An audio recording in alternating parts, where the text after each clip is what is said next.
We received an email from you declining the position. So, the head chef position at Lumiere has been given to someone else. I froze. The phone trembled in my grip as my brain struggled to process what I had just heard. An email declining the job? I never sent anything like that. This was the opportunity I had fought for, sacrificed for, and now, because of some mistake, it was gone? I'm sorry. There must be a misunderstanding. I did not send any email declining the job. I accepted the offer last week. My voice wavered between desperation and fury, but the voice on the other end remained cold. We verified the email address.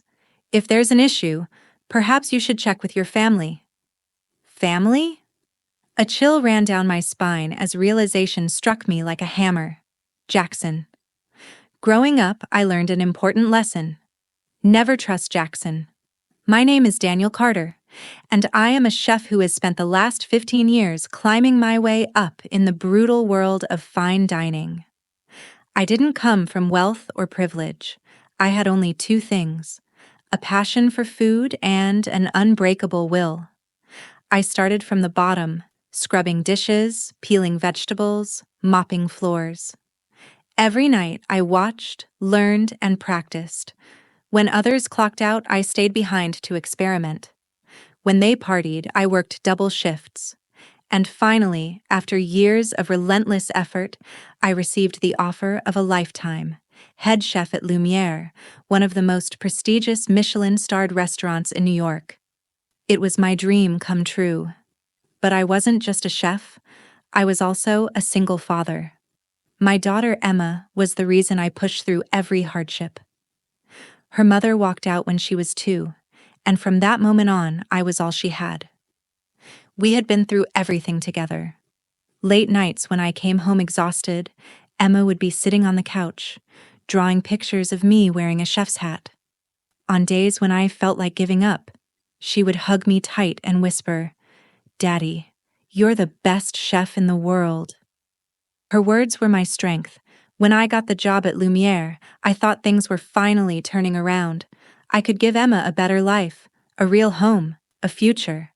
But Jackson, my cousin, my lifelong rival, stole everything from me. Jackson had always been second best. He was a chef too, but never a great one.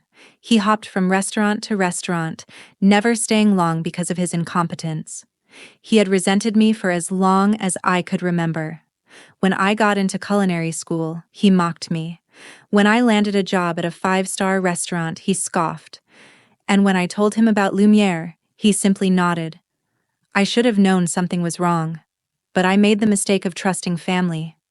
And now, that mistake had cost me everything. I bolted out of my apartment, heart pounding with rage. I knew exactly where Jackson was, and I knew who had helped him: my grandmother. She had always favored Jackson over me. No matter how hard I worked, no matter what I achieved, I was always second in her eyes. When I told her about Lumiere, she had simply sighed and said, "Daniel, don't you think a fine dining job is too demanding for a single father?" At the time, I brushed it off as ignorance. Now, I knew it was part of the plan. 30 minutes later, I screeched to a halt in front of her house. My hands clenched the steering wheel so tightly my knuckles turned white. I stormed up the steps and pounded on the door.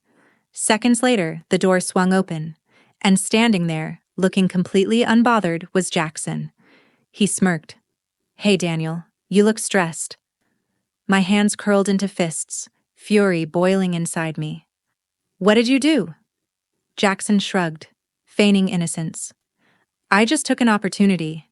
Can't blame me if you weren't smart enough to protect it." Before I could lunge at him, a voice rang out from behind. "Daniel, don't make a scene. The decision has already been made." I turned around, and there she was. My grandmother. Standing tall, arms crossed, eyes cold. The world around me seemed to blur. I had expected this from Jackson, but from her? She met my gaze with an unsettling calmness and spoke words that stabbed straight into my chest. "Jackson needed this job more than you." Family has to help each other, don't you agree? I felt like the air had been knocked out of my lungs. They betrayed me, and I would make them regret it. I took a deep breath, forcing myself to stay calm. But inside, I was burning. Jackson needed this job more than you. Those words from my grandmother echoed in my mind like a taunt, like she was daring me to fight back. But I wasn't a kid anymore. I wasn't the boy who swallowed his pride and walked away when Jackson took credit for my school projects, or when he told people I'd never make it as a chef. I clenched my fists. Not this time. Needed it more? I scoffed. You mean he needed to steal it more? Jackson smirked, his arms crossed like he had already won. Come on, Daniel. Lumiere will be fine. You'll land another job. But for me, this was a once-in-a-lifetime chance. I could feel the heat rising in my chest. A chance you didn't earn. You hacked my email, didn't you? Jackson chuckled. Oh, please. Hacked is a strong word. I just borrowed your laptop when you weren't looking. I felt like punching him. Every muscle in my body screamed for it. But I held back, gripping the doorframe instead. Because no matter how much I wanted to knock that smug look off his face, it wouldn't change anything. Jackson had stolen my opportunity. And worse, he had gotten away with it. I drove home in silence, gripping the wheel so tightly my knuckles ached. When I walked through the door, Emma was waiting, her face lighting up. Daddy, did you start your new job today? I froze. My heart clenched. I had promised her. I had told her things would be better, that I'd finally made it. That she wouldn't have to wait up for me in a tiny apartment while I worked endless shifts at a second-rate kitchen. I swallowed the lump in my throat and forced a smile. Not yet, sweetheart. There was a change in plans. She tilted her head. Did something bad happen? I crouched down, brushing a stray curl from her forehead. No, baby, just a small delay. But don't worry, I'll fix it. I had to. I tucked her into bed that night, but as I sat in the darkened room, listening to her steady breathing, anger burned through me. I had spent 15 years perfecting my craft. I had worked in kitchens where the heat was unbearable, where the hours were endless, where the pressure was enough to break lesser men. I had earned this. And Jackson? He had lied his way in. I pulled out my phone and searched for Lumiere's reservations. Fully booked. Every night. No surprise. It was one of the top fine dining restaurants in New York, the kind of place where customers expected perfection. I smirked. Jackson wouldn't last a week. The next morning, I did what I always did. I got up, made Emma breakfast, and sent her off to school with a smile. Then I got to work. I started making calls. I reached out to every chef, sous chef, and manager I had ever worked with. I didn't tell them what had happened. No, that would come later. For now, I just needed information. And within hours, I got my first piece of good news. Jackson had his first major client dinner that night, a high-profile investor event. And he would be leading the kitchen. I almost laughed out loud. This was it. Jackson wasn't just unqualified, he was completely out of his depth. He had never run a full fine dining service before. He didn't know how to handle back-to-back courses, high-pressure plating, or the impossibly high standards of Lumiere's clientele. And if he failed tonight, it wouldn't just be embarrassing. It would be catastrophic. This was my chance. I picked up my phone and dialed a number I hadn't used in a long time. After 3 rings, a familiar voice answered. Well, Daniel Carter. Haven't heard from you in a while. I smirked. Hey, Marco, you still working at Lumiere? Marco laughed. Yeah, man. Best gig I've had. But listen, you won't believe this. Our new head chef? Total disaster. I leaned forward. Oh? Tell me more. Marco filled me in. Jackson had shown up on his first day completely unprepared. He didn't know the menu. He had no idea how to coordinate with the sous chefs. And worst of all, he was arrogant enough to think he could fake his way through it. Tonight's investor dinner, it was a do-or-die event. A single bad review from these clients, and Jackson's career would be over before it even started. I tapped my fingers against the counter, my mind racing. Jackson had stolen my moment. Now I was about to steal it back. I hung up and checked the time. 6 hours until service. Plenty of time to set the stage. At 7 p.m., I arrived at Lumiere. Not through the front door. Not as a guest. I walked through the back entrance, straight into the kitchen. And the moment the staff saw me, the real chefs of Lumiere, their faces lit up with recognition. "Chef Carter?" I smiled. "Looks like you guys could use some help." Steam filled the kitchen, the scent of seared duck and truffle-infused risotto thick in the air. Knives clattered against cutting boards. Orders were shouted. Flames roared. I stood at the back entrance of Lumiere, watching as chaos unfolded before me. Jackson was drowning. His face was drenched in sweat as he barked disjointed orders. Dishes were coming out late. The plating was a mess. The kitchen staff, some of the best in the city, looked at him with thinly veiled contempt. They knew. They knew he didn't belong here. And I was about to make sure everyone else knew it too. I hadn't walked into Lumiere uninvited. Before arriving, I had called Marco again. He was more than happy to let me in through the back. I wasn't here to work. At least, not officially. I was here to watch Jackson fail with my own eyes. And the timing was perfect. Tonight's dinner service wasn't just important. It was critical. Seated in the main dining room were 7 of the most influential food critics in New York, along with an investor who was considering expanding Lumiere to London and Tokyo. If Jackson failed tonight, his career wouldn't just be over at Lumiere. He'd be blacklisted from the entire fine dining industry. I leaned against the counter, watching the disaster unfold. "Where's my beef Wellington?" a server shouted. Jackson spun around frantically, his eyes darting across the kitchen. I don't know. It should be done." His voice cracked under the pressure. A sous chef stormed up to him. "It's been in the oven too long. The temperature's wrong. You burned it." Jackson's face twisted in panic. He grabbed the overcooked beef Wellington and tried to salvage it, scraping at the edges. But he knew. Everyone knew. You don't serve burned food at Lumiere, especially not to a Michelin judge. Marco leaned in close to me. "He's done for." I smirked. "Not yet. Give it a few more minutes." Because I wasn't just here to watch Jackson crumble, I was here to speed up the process. Jackson was trying to replate the Wellington when the executive chef of Lumiere, Adrien Moreau, stepped into the kitchen. Silence fell. Moreau was a legend. The kind of chef who could make or break careers with a single word. He glared at Jackson. "What the hell is happening here?" Jackson froze, gripping the plate like a lifeline. It's under control." Moreau took one look at the disaster in front of him and laughed. A cruel, sharp sound. "You think this is under control?" He gestured at the servers waiting for their dishes, at the burned food, at the chaos Jackson had caused. Then his gaze shifted to me. The moment he saw me standing there, his eyebrows shot up. "Daniel?" Jackson's face went deathly pale. I stepped forward, meeting Moreau's gaze. "Yes, chef." The room held its breath. Moreau tilted his head. "What the hell are you doing back here?"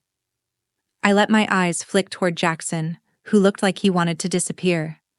Then I turned back to Moreau, my voice calm, controlled. "I came to see how my replacement was doing." Dead. Silence. Jackson staggered back, his hands gripping the counter.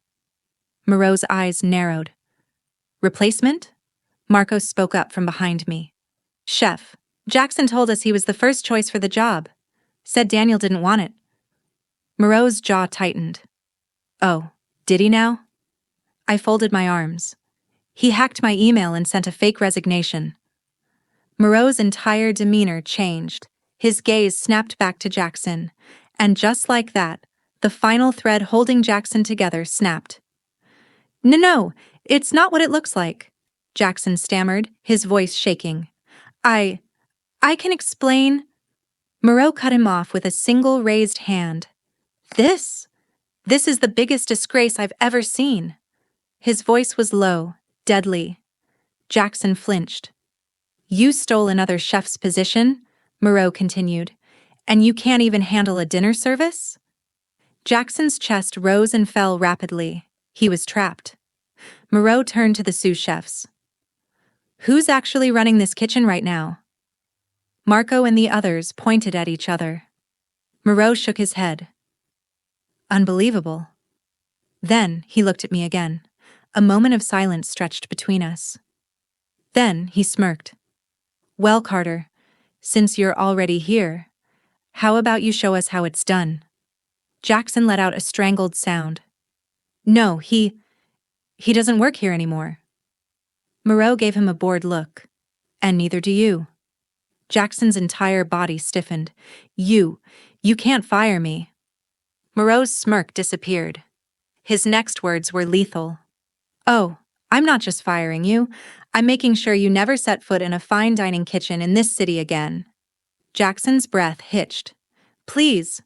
Moreau snapped his fingers at security. "Get him out of my kitchen." Jackson barely had time to protest before 2 security guards grabbed him. His panicked eyes locked onto mine as they dragged him toward the door. And for the first time in my life, I saw something I never thought I'd see on Jackson's face. Fear. The moment the doors slammed shut behind him, Moreau clapped his hands. "All right, we've got a dinner service to save. Carter, take the lead."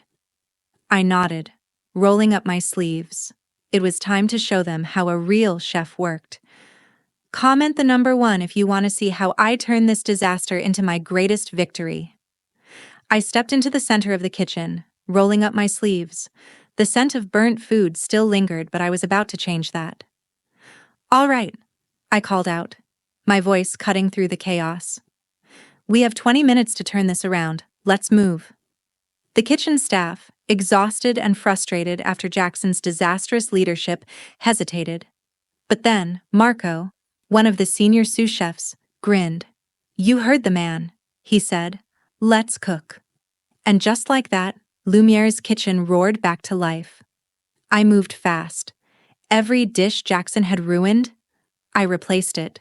The overcooked Wellington? Gone. I prepped a fresh one, instructing the team on precise timing. The risotto that had turned into mush? Scrapped. Within minutes, I had a new batch simmering, infused with the perfect balance of truffle and parmesan. The plating disaster? Fixed. Every dish leaving the kitchen now looked like a work of art. The staff moved with renewed energy, following my lead. Because they trusted me. They had worked with me before, and they knew. I belonged here. By the time the final plates were sent out, the tension had shifted. The servers returned with nods of approval, whispering that the guests were impressed. I exhaled, wiping my hands on a towel. I had just saved Lumiere's most important dinner service. And Jackson? Jackson was gone. Or so I thought. Just as I was about to leave the kitchen, the dining room erupted in whispers. I turned to see what was happening, and there he was. Jackson had returned. His hair was disheveled, his face pale with desperation. He had somehow slipped past security, and in his hand, a stack of printed emails. Emails from me? I frowned as he stormed toward the executive chef, Adrien Moreau, and slammed the papers onto the table in front of him. "Daniel's been sabotaging me this whole time," Jackson shouted, his voice cracking. "Look, I have proof." The entire room went silent. I stepped forward, arms crossed. "What are you talking about?" Jackson's eyes were wild with panic. "I found these in my email. Someone hacked my account and sent fake instructions to the kitchen staff to make me look bad." I scoffed. "You don't need anyone's help to look bad, Jackson." But Moreau picked up the papers, scanning them with narrowed eyes. Then, he turned to me. Daniel, he said, your email is on these. My stomach dropped. What? Moreau placed the papers on the table, and sure enough, there it was. My email address, attached to messages filled with fake cooking instructions. I felt a cold sweat creep down my spine. This was a setup. Jackson grinned, seeing my hesitation. See? He wasn't here to fix anything. He came to ruin me. The whispers in the room grew louder. Some of the staff looked at me with uncertainty. And for the first time that night, I realized Jackson had one last trick up his sleeve. I clenched my jaw. I knew I hadn't sent those emails. But I also knew Jackson was desperate enough to fake them. If I didn't clear my name now, everything I had worked for, the job, revenge, my reputation, would be destroyed. I took a deep breath. Then I turned to Moreau.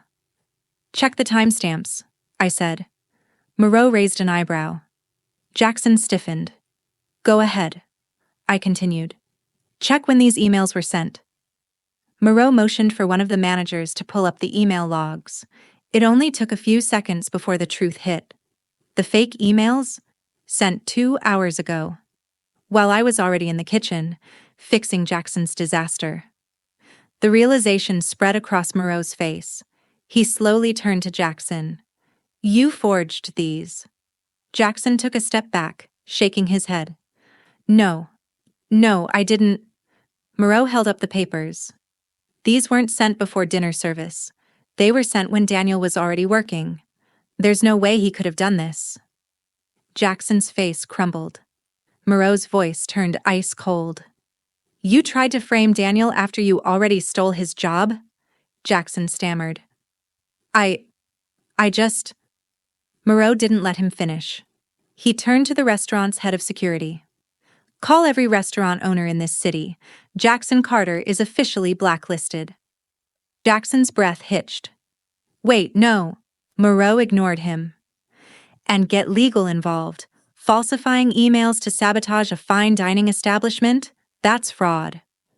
Jackson's eyes widened in horror. This wasn't just losing a job. This was losing his entire career. And just like that, his world collapsed. I stood still, watching as security dragged Jackson away for the second time that night. Only this time, he wasn't coming back.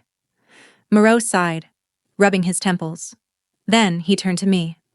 Daniel, he said, I owe you an apology. I shook my head. You don't. He smirked. Either way, I'd rather not waste time. You saved our service tonight. The position should have been yours from the start. He extended his hand. I didn't hesitate. I took it. Welcome to Lumiere, Chef Carter. Jackson stole my dream. I took everything from him. Jackson was finished. As security dragged him out of Lumiere, he thrashed and begged, his voice cracking under the weight of real fear. Please, I didn't mean for this to happen. Just give me another chance. No one even looked at him. Not Moreau, not the kitchen staff, not the investors who had witnessed his humiliating downfall. He had spent his entire life taking shortcuts, stepping on others, and stealing what wasn't his. Tonight, it all came crashing down. And I was the one standing in his place. Moreau turned to me, the weight of the night still heavy in the air. You up for one more service? I smirked. Let's finish strong. The kitchen roared back to life. I led my team, through the final wave of dishes, the energy crackling like electricity. The critics, the investors, the VIP guests, every single one of them left satisfied. And when the last plate was served, when the final guest had stepped out of Lumiere, the staff erupted into cheers. Marco clapped me on the back. Welcome back, Chef Carter. I grinned. Feels good to be home. The fallout from Jackson's humiliation was swift. By the next morning, every major restaurant owner in New York knew what had happened. His name was poison. No one would hire him, not even as a dishwasher. The investors who had considered expanding Lumiere, they still went through with the deal. But now, they wanted me to lead it. London, Tokyo, Paris. Jackson stole my future, thinking he could replace me. Instead, he had secured my place at the top. A week later, I received an unexpected email from my grandmother. I almost deleted it without reading, but curiosity got the better of me. Daniel, I know you probably won't read this, but I have to say it. I was wrong. I see that now. Jackson came to me yesterday, begging for help. He has nothing left. He asked me to convince you to give him another chance. But I won't. I spent my whole life believing he was the one who deserved everything. I was blind. I never saw you for what you really are. A fighter. A leader. A man who built himself from nothing. You don't need my approval anymore. But I wanted to say it anyway. I'm proud of you. Grandma. I stared at the screen for a long time, and then I closed my laptop. Because some things weren't worth fixing. That night, I took Emma out for dinner. Not at Lumiere, not at some fancy Michelin-starred place, but at a small restaurant we used to go to when we had nothing. She didn't care about the food. She just cared about sitting across from me, telling me about her drawings, her friends, and the fact that she had aced her spelling test.